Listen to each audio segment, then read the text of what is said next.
Hi, I'm Caryl Hart and I'm going to read to you The Princess and the Shoe. It's written by me, illustrated by the amazing Sarah Warburton and published by Nosy. So, The Princess and the Shoe.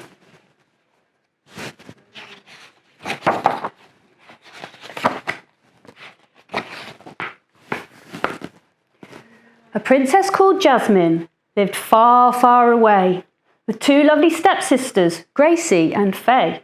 But unlike some girls who love ribbons and bows, she hated long dresses and other smart clothes.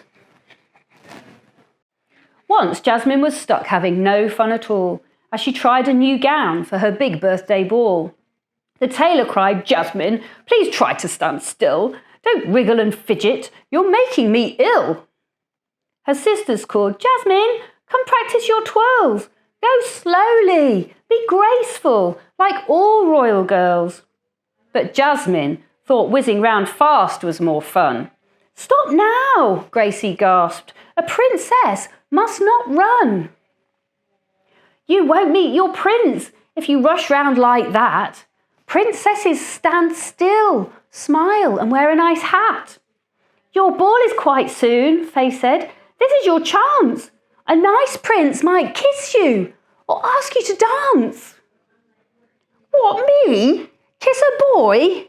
Jasmine spluttered. "No way. It's true, I might want to be married one day, but now's not the time. I've got too much to do. If you think they're so great, get a prince to kiss you." Next day at parade, Jasmine said to the Queen, "Those children are running about on the green. They seem so alive in the wind and the sun. Oh, please, may I join them? It looks like such fun." "Gosh, no," gasped the Queen. "You'd get muddy and wet. Princesses can't run. Don't be silly, my pet. You're meant to look pretty. Smile sweetly. Be calm. No prince wants a sweaty princess on his arm." But back in her library, reading a book, young Jasmine heard laughter from down by the brook. A small group of children were running a race. She watched as they played, a big grin on her face. "Hello," Jasmine called. "Please, could I join in too?" The children just laughed. "What, a princess like you? Princesses can't run. You might lose your gold crown. Your dress might get dirty. Your socks might fall down." "Oh dear," Jasmine sighed. "Why is life so unfair? I just want to run with the wind in my hair. But look, what's this poster taped onto the wall? Next Sunday, cross-country race, open to all." "Oh gosh," Jasmine gasped. "Is this true? Let me see. It really says all, so that must include me. I'll enter the race and amaze everyone. I'll prove to this town that a princess can run." The very next day, Jasmine jumped out of bed. "If I want to race, I must practice," she said. But when she got lost in a dark, scary wood, she cried, "Oh dear me, it's too hard. I'm no good." But she didn't give up and soon came to a pond. She raced through the grounds, past the town and beyond. Her confidence grew until tragedy struck. She met with some sheep and got thoroughly stuck. "Oh heck," Jasmine thought, and she wanted to cry, but she told herself, "No, you will have one more try." It would have gone well, but she tripped on a log and fell with a squelch in a great gloopy bog. Her shouts reached a prince who was out for a ride. "A maid in distress! I shall save her!" he cried. But when he saw Jasmine, he grimaced. "Oh, yuck! I'm not rescuing you. You're all covered in muck." When Jasmine got home, the Queen sighed. "What a mess! Your knees are all muddy and look at your dress. Your ball is this Sunday. Now come, wash your face." "Oh no," Jasmine thought. "That's the day of my race.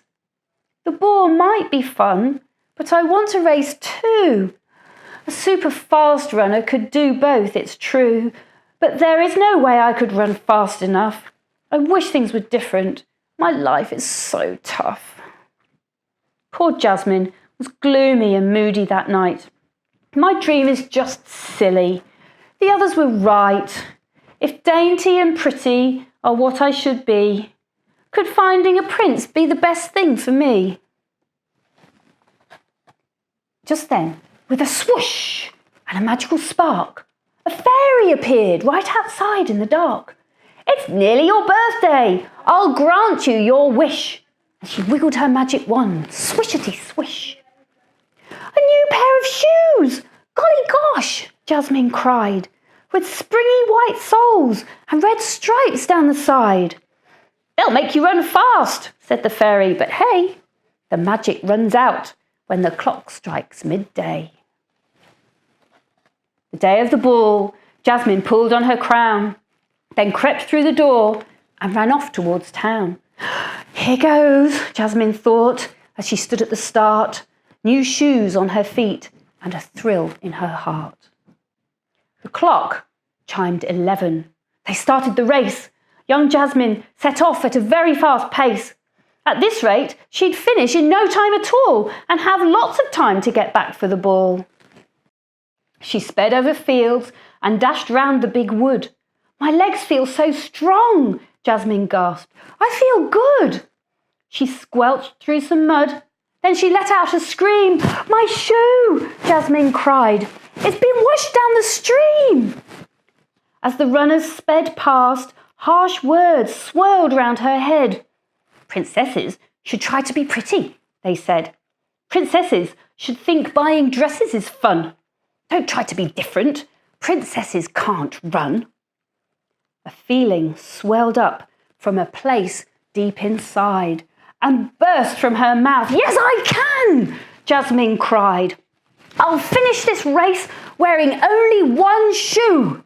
I will prove to them all what this princess can do." The crowd cheered and clapped.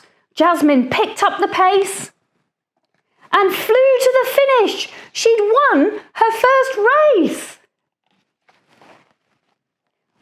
"Bravo!" cheered the fairy. "I knew you could win." "It's thanks to your shoes," Jasmine said with a grin. "They weren't really magic," the kind fairy smiled. "You won because you were determined, my child. The magic you used came from inside your head. You had to believe you could do it," she said. "Your dreams are important. They're what make you you. Let nobody tell you there's things you can't do." Then Jasmine's whole family pushed through the crowd. "My darling," the Queen said, "you've made us so proud." "What, really?" cried Jasmine. "You're not cross or mad?" "You proved us all wrong," smiled the King, "and we're glad." The Prince sidled up with a crown on his head. "Whoever this shoe fits, I'll marry," he said. "Hooray!" Jasmine cheered. "You've rescued my shoe. But sorry, there's no way I'm marrying you."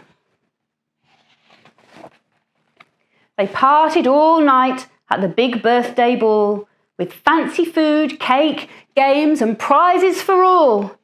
And now, just like Jasmine, we know that it's true. There's no end to the things that a princess can do. The end. I hope you like that story.